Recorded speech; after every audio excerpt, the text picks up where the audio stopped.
ನಮಸ್ಕಾರ. ಉತ್ತರ Karnataka news round ಅಪ್ಗೆ ಸ್ವಾಗತ. ನಾನು ಹನುಮಂತ್ ದೇಶ್ಮುಖ್. ಬನ್ನಿ ಕ್ವಿಕ್ ಆಗಿ ನೋಡೋಣ ಈ ಕ್ಷಣದ ಪ್ರಮುಖ ಸುದ್ದಿಗಳನ್ನ.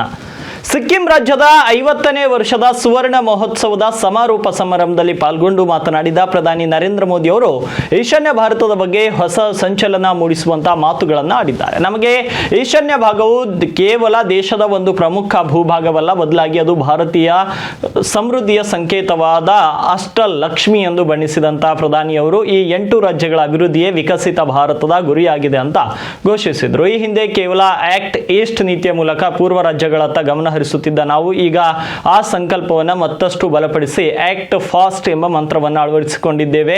ಅಂದರೆ ಇನ್ನು ಮುಂದೆ ಈ ಭಾಗದ ಪ್ರತಿಯೊಂದು ಅಭಿವೃದ್ಧಿ ಯೋಜನೆಯು ಅತಿ ವೇಗವಾಗಿ ಅನುಷ್ಠಾನಕ್ಕೆ ಬರಲಿದೆ ಎಂಬ ಭರವಸೆಯನ್ನು ನೀಡಿದರು. ಸುವರ್ಣ ಮಹೋತ್ಸವದ ಈ ಐತಿಹಾಸಿಕ ಕ್ಷಣದಲ್ಲಿ ಸಿಕ್ಕಿಂನ ಜನತೆಯನ್ನು ಅಭಿನಂದಿಸಿದ ಮೋದಿ, ಮೂಲಸೌಕರ್ಯ ಮತ್ತು ಸಂಪರ್ಕ ಕ್ರಾಂತಿಯ ಮೂಲಕ ಈಶಾನ್ಯ ರಾಜ್ಯಗಳನ್ನು ದೇಶದ ಮುಖ್ಯವಾಹಿನಿಯ ಆರ್ಥಿಕ ಶಕ್ತಿಯನ್ನಾಗಿ ಮಾಡುವುದೇ ಕೇಂದ್ರ ಸರ್ಕಾರದ ಆದ್ಯತೆಯಾಗಿದೆ ಅಂತ ದೃಢವಾಗಿ ಹೇಳಿದರು.